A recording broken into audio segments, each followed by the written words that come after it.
कुनै पनि महिनाको अन्त्यमा तलब बुझ्दा त्यहाँबाट ठ्याक्कै 11% रकम काटिएको देख्दा जो कोहीलाई पनि एकछिन त झर्को लाग्छ नि, होइन र? एकदमै। किनभने तत्काल खल्तीमा आउने नगद घट्छ, त्यसमाथि महँगी उस्तै बढेको छ, बिलहरू तिर्नु छ। हो नि, तर खै के त्यो अप्रिय लाग्ने कटौती वास्तवमा आम मानिसको जीवनलाई भोलिका दिनमा टाट पल्टिनबाट बचाउने सबैभन्दा ठूलो वित्तीय रहस्य हुन सक्छ त? आज हामी यस्तै विरोधाभासपूर्ण तर दैनिक जीवनसँग जोडिएका विषयहरूलाई डिकोड गर्दैछौँ। खासमा भन्नुपर्दा यो यस्तो विषय हो जहाँ आम मानिसको बुझाइ र कानूनी यथार्थको बीचमा निकै ठूलो खाडल छ। सतहमा हेर्दा एउटा कुरा देखिन्छ, तर त्यसको भित्री संयन्त्रले अर्कै कथा भनिरहेको हुन्छ। र त्यही भित्री संयन्त्र बुझ्नको लागि नै आजको यो गहिरो अध्ययनमा हामीले काम गर्ने जो कोहीको प्रत्यक्ष सरोकारको विषय छानेका छौँ। आज 2083 सालको मे दिवसको पूर्व सन्ध्या हो, अर्थात् 30 अप्रिल 2026। हजुर। हाम्रो टेबुलमा आज जिफन्टले यही मे दिवसको अवसरमा सार्वजनिक गरेका दुईवटा चेतनामूलक दस्तावेजहरू छन्। एउटा अधिकारको कुरा र अर्को तपाईँ काम गर्दै हुनुहुन्छ भन्ने। तर यहाँनिर एउटा कुरा स्पष्ट पारिहालौँ है, हामी यी दस्तावेजहरूले उठाएका कुनै पनि राजनीतिक वा वैचारिक कुराहरूको पक्ष वा विपक्षमा वकालत गरिरहेका छैनौँ। पक्कै पनि। हाम्रो आजको मुख्य मिसन भनेको यी दस्तावेजमा भएका विचारहरूलाई जस्ताको तस्तै प्रस्तुत गरेर नेपालमा कामदारहरूलाई दिएका वास्तविक अधिकारहरू के हुन् भन्ने कुरालाई सरल भाषामा केलाउनु मात्र हो। एकदम सही। ठिक छ, त्यसो भए यसलाई केलाएर हेरौँ न त। सबैभन्दा आधारभूत तहबाटै कुरा सुरु गरौँ। दस्तावेजले नेपाल सरकारले तोकेको न्यूनतम पारिश्रमिकको एकदमै स्पष्ट ब्रेकडाउन दिएको छ।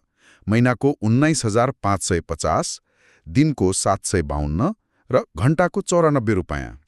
अनि यसमा मलाई सबैभन्दा रोचक लागेको कुरा चाहिँ यो घण्टाको हिसाब हो। मैले पनि ठ्याक्कै त्यही खोजेको। यो प्रति घण्टा 94 रुपैयाँको कुराले अलिकति ध्यानाकर्षण गरायो के। सामान्यतया हामी मासिक तलबको मात्र कुरा गर्छौँ नि। यसरी घण्टाकै हिसाबमा तोकिनु पछाडिको तर्क चाहिँ के होला? मतलब यो केवल गणितीय विभाजन मात्र होइन, यसले कामको प्रकृतिको एउटा ठूलो हिस्सालाई सम्बोधन गर्छ। नेपालको सन्दर्भमा हेर्ने हो भने ठूलो संख्यामा मानिसहरू अनौपचारिक क्षेत्रमा वा पार्ट टाइम काम गर्छन् नि त। उनीहरूसँग त महिनाभरिको जागिर हुँदैन। हो नि, कसैले दिनको 2 घण्टा मात्र कतै पढाउँछ वा कुनै रेस्टुरेन्टमा साँझको समयमा मात्र काम गर्छ भने उसले आफ्नो श्रमको उचित मूल्य कसरी दाबी गर्ने त? भनेपछि घण्टाको दर तोकिदिनाले त्यस्ता टुक्रा टक्री काम गर्नेहरूलाई सजिलो भयो। एकदमै। उनीहरूले कम्तीमा मेरो 1 घण्टाको समयको मूल्य 94 रुपैयाँ भन्दा कम हुन सक्दैन भनेर कानूनी दाबी गर्न सक्छन्। यो सानो कुरा होइन। यो त असाध्यै महत्त्वपूर्ण पक्ष रहेछ। अनि अर्को कुरा जसले मलाई झन अचम्ममा पार्यो त्यो हो नियुक्ति पत्रको विषय। स्रोत सामग्रीमा प्रष्ट लेखिएको छ कि नियुक्ति पत्र लिखित होस् या मौखिक, यी नियमहरू लागू हुन्छन्। यो सुन्दा अलि अनौठो लाग्दैन र? किन अनौठो लागेर? किनभने हामीलाई सधैँ के सिकाइएको हुन्छ भने कागज छैन भने कुनै कानुनी अधिकार छैन। यहाँ त मौखिक कुरालाई पनि मान्यता दिएको छ। हिजोका दिनसम्म रोजगारदाताहरूले प्रयोग गर्ने सबैभन्दा ठूलो छिद्र अर्थात् लुप होल नै त्यही थियो के। योसँग त मेरो कुनै सम्झौता नै छैन, मैले चिनेकै छैन भनेर पन्छिन असाध्यै सजिलो हुन्थ्यो। तर कानूनले अब त्यो भाष्यलाई पुरै उल्ट्याइदिएको छ। मौखिक सम्झौतालाई मान्यता दिनुको अर्थ के हो भने कार्यस्थलमा उपस्थिति र बगाएको पसिना नै कोही कामदार हो भन्ने सबैभन्दा ठूलो प्रमाण हो। अब कागज नदिएर अधिकारबाट वञ्चित गर्ने खेल कानूनी रूपमै बन्द गरिएको छ।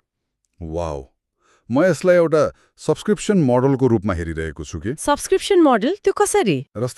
जसरी हामीले कुनै इन्टरनेट वा नेटफ्लिक्सको पैसा तिरेपछि त्यसमा केही सुविधाहरू डिफल्ट सेटिङको रूपमा आउँछन् नि। प्रत्येक पटक फिल्म हेर्न जाँदा छुट्टै पैसा तिरिराख्नु पर्दैन। हो। ठिक त्यसै गरी कुनै पनि व्यक्तिले आफ्नो समय र श्रम दिएपछि यी न्यूनतम सुविधाहरू जस्तै न्यूनतम तलब, दिनको 8 घण्टा र हप्ताको 48 घण्टाको समय सीमा, अनि त्योभन्दा बढी काम गरे ओभरटाइम भत्ता, यी सबै त्यो रोजगारीको सब्सक्रिप्सनभित्र स्वतः आउने कुरा हुन् नि त। यो डिफल्ट सेटिङको अवधारणा एकदमै सटिक छ। दस्तावेजले पनि यही कुरामा जोड दिएको छ कि साप्ताहिक बिदा, सार्वजनिक बिदा, बिरामी बिदा वा मातृत्व र पितृत्व बिदा भनेको रोजगारदाताले दया गरेर दिने बक्सिस होइनन्। यी त कानूनद्वारा ग्यारेन्टी गरिएका हक हुन्। तर यहाँनिर एउटा सानो तर महत्त्वपूर्ण फरक छ है। नेटफ्लिक्स त आफै चल्छ, तर कार्यस्थलमा यी डिफल्ट सुविधाहरू स्वचालित रूपमा लागू नहुन पनि सक्छन्।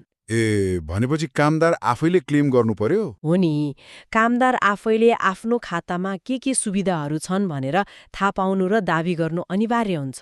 अनि त्यो सुविधाहरूको प्याकेजभित्र पैसा र बिदा मात्र पर्दैन, स्रोत सामग्रीले कार्यस्थलको स्वास्थ्य र सुरक्षा, जसलाई ओएसएच भनिन्छ, त्यसलाई पनि उत्तिकै महत्त्व दिएको छ नि। कुनै पनि प्रकारको ह्यारासमेन्ट वा दुर्व्यवहार कानूनद्वारा पूर्ण रूपमा निषेधित छ भनिएको छ त्यसमा। हो, साथै श्रमदान कल सेन्टरलाई प्रभावकारी बनाउने कुरा पनि छ। यसको अर्थ यदि त्यो सब्सक्रिप्सनले काम गरेन वा सर्भिसमा खोट आयो भने उजुरी गर्ने डेडिकेटेड कस्टमर केयर जस्तै संयन्त्र पनि राज्यले बनाएको छ के? ठ्याक्कै। कार्यस्थल सुरक्षित नभएसम्म जतिसुकै राम्रो पारिश्रमिक भए पनि त्यसको अर्थ रहँदैन भन्ने कुरा यसले स्थापित गर्छ। एउटा कामदारले आफ्नो घरभन्दा बढी समय कार्यस्थलमै बिताउँछ नि त। यदि त्यहाँ भौतिक वा मानसिक सुरक्षा छैन भने त्यो सिधै मानव अधिकारको हनन हुन पुग्छ। त्यसैले पारिश्रमिक र सुरक्षा सँगसँगै आउने कुरा हुन्। ठिक छ, यो आधारभूत कुरा बुझिसकेपछि अब अलि जटिल र बहसको विषयमा प्रवेश गरौँ। हुन्छ। स्रोत सामग्रीको अर्को ठूलो हिस्सा सामाजिक सुरक्षा कोष अर्थात् एसएसएफमा केन्द्रित छ। अघि हामीले सुरुमै त्यो 11% कटौतीको कुरा गरेका थियौँ नि। एसएसएफको गणित कामदारको तलबबाट 11% काटिने र रोजगारदाताले 20% थपेर जम्मा 31% कोषमा जाने हो, र दस्तावेजले यो कोषमा जोडिनु अनिवार्य छ भनेको छ। तर म यहाँ आम मानिसको मनोविज्ञानको तर्फबाट अलिकति काउन्टर प्रश्न गर्न चाहन्छु ल। पक्कै, के कुराले मानिसहरूलाई झस्काउँछ जस्तो लाग्छ? मानौ कोही व्यक्ति काठमाडौँमा भाडामा बस्छ र उसको तलबले मुस्किलले महिनाको खर्च धान्छ। महँगी बढिरहेको छ। यस्तो अवस्थामा उसलाई 30 वर्षपछिको पेन्सनको सपना देखाएर आजको दिनमा हातमा आउने 11% नगद काटिदिँदा उसलाई कसरी न्याय हुन्छ? समस्या त हो। दीर्घकालीन लगानी भन्ने तर्क सुन्न राम्रो छ, तर जब मानिसलाई आजको घरभाडा कसरी तिर्ने भन्ने तत्कालको समस्या छ, त्यस्तो अवस्थामा यो नीति अलि अव्यावहारिक लाग्दैन र? खै, यो असाध्यै स्वाभाविक र धेरैले उठाउने प्रश्न हो। हातमा नगद कम हुँदाको पीडालाई नकार्न त सकिँदैन, तर यसको पछाडिको रिस्क पुलिङ अर्थात् जोखिम बाँडफाँडको संयन्त्रलाई बुझ्न जरुरी छ। जोखिम बाँडफाँड भन्नाले? मतलब त्यो 30 वर्षपछिको पेन्सन मात्र होइन के, त्यो त आजको दिनकै सुरक्षा पनि हो। मानौ त्यो कामदार आज कामबाट फर्किँदा दुर्घटनामा पर्यो वा गम्भीर बिरामी भयो, उसँग भएको सानो बचतले त्यो उपचार खर्च धान्न सक्छ त? पक्कै सक्दैन। सक्दैन नि। ऊ सिधै ऋणको पासोमा पर्छ र सायद जीवनभर त्यसबाट उम्कन सक्दैन। भनेपछि त्यो 11% भनेको भविष्यको लागि मात्र नभएर आजको सम्भावित विपत्ति विरुद्धको एउटा शिल्ड वा ढाल पनि हो? बिल्कुल। जब त्यो 31% रकम कोषमा जान्छ, त्यसले कामदारको स्वास्थ्य सुविधा र कार्यस्थलमा हुने दुर्घटनाको पूर्ण बीमा ग्यारेन्टी गर्छ। यसले जोखिमलाई व्यक्तिबाट हटाएर एउटा विशाल प्रणालीको काँधमा सारिदिन्छ। अनि अर्को तर्फबाट हेर्दा रोजगारदाताले थपिदिने 20% भनेको त सिधै कामदारको लागि हिडन रेज वा लुकेको तलब वृद्धि हो नि त। यदि कोही एसएसएफमा जाँदैन भने उसले आफ्नो तलबको त्यो 20% थप हिस्सा गुमाइरहेको छ। हो, यो हिडन रेजको दृष्टिकोणबाट हेर्दा चाहिँ कुरा अलि प्रष्ट हुन्छ। तर दस्तावेजले एसएसएफमा नजोडिनुलाई सिधै कानूनको उल्लङ्घन भनेको छ। यसको बृहत अर्थतन्त्रसँग पनि कुनै सम्बन्ध छ कि? पक्कै पनि छ। यदि यसलाई बृहत तस्विरसँग जोडेर हेर्ने हो भने यसको मुख्य लक्ष्य सम्पूर्ण श्रमिक वर्गलाई अनौपचारिकबाट औपचारिक अर्थतन्त्रको जालोमा ल्याउने हो। सुरक्षा जालोको कुरा गरिरहँदा म यहाँनिर एउटा अर्को ठूलो ब्लाइन्ड स्पट वा नदेखिएको पाटो याद आयो।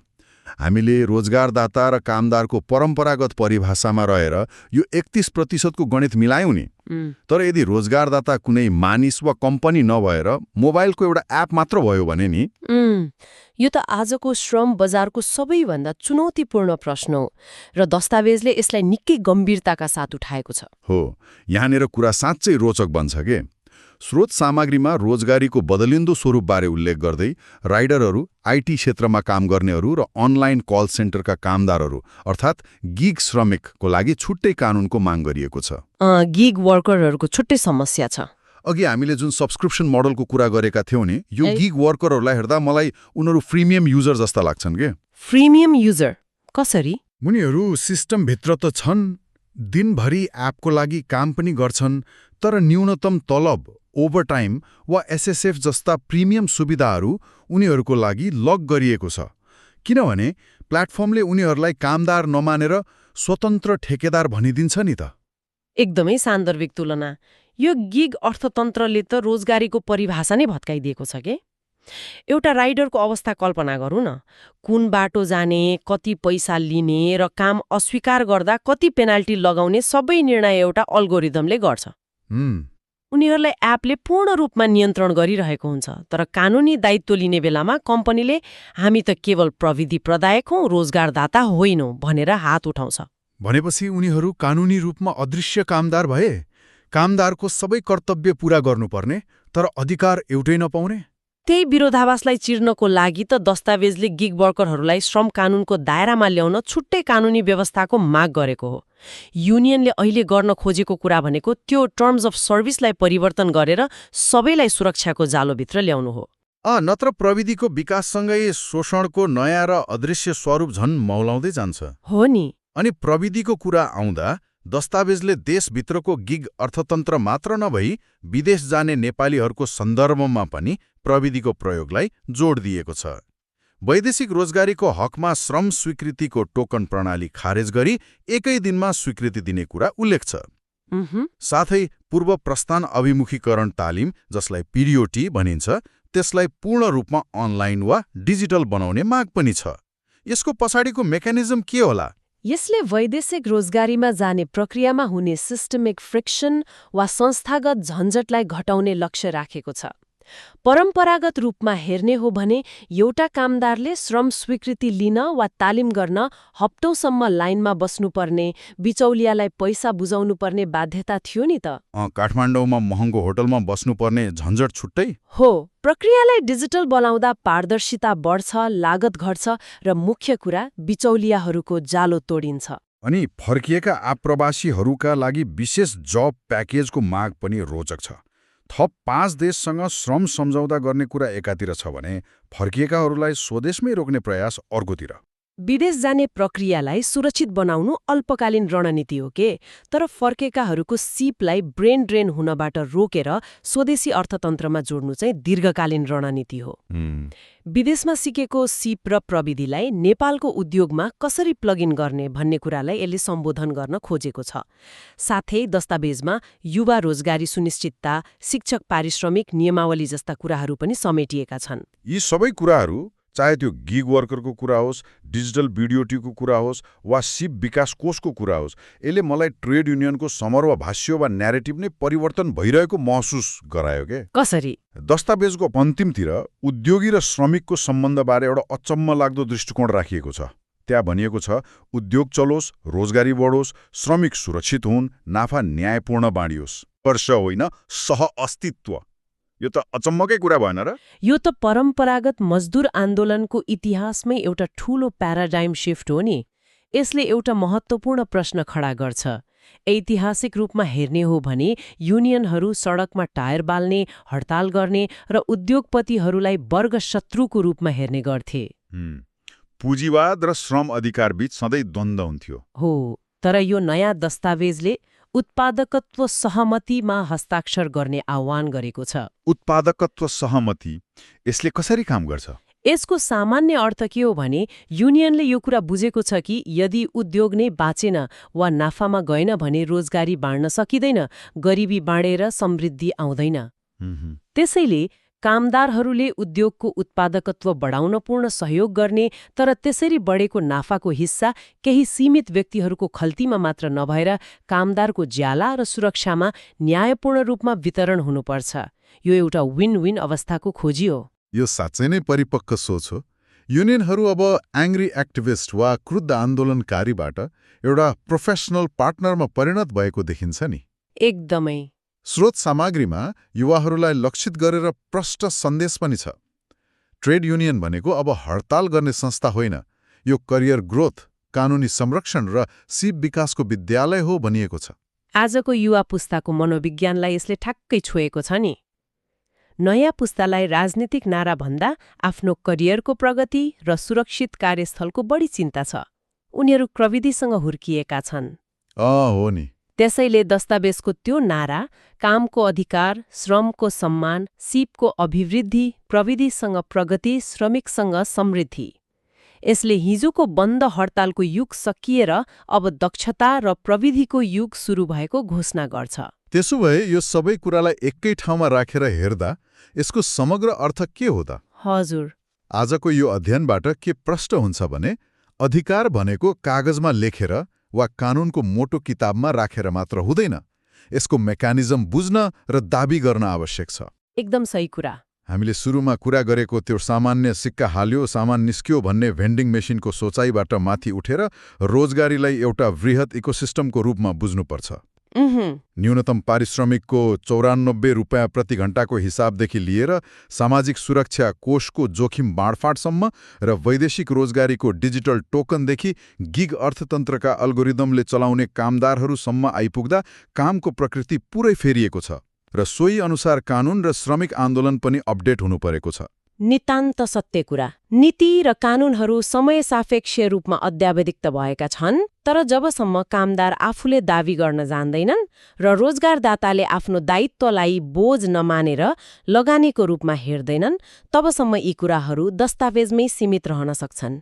त्यो त हो। सहकार्य र संवादको जुन नयाँ बाटो प्रस्ताव गरिएको छ, त्यसलाई इमान्दारीपूर्वक लागू गर्नु नै अबको मुख्य चुनौती हो। हामी आजको छलफलको अन्त्यतिर आइपुगेका छौँ।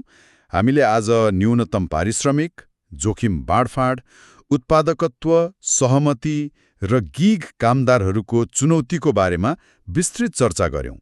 तर म कार्यक्रमको अन्त्यमा एउटा यस्तो विचार छोड्न चाहन्छु जुन आजको दस्तावेजमा त छैन, तर एकदमै सान्दर्भिक छ। कस्तो विचार?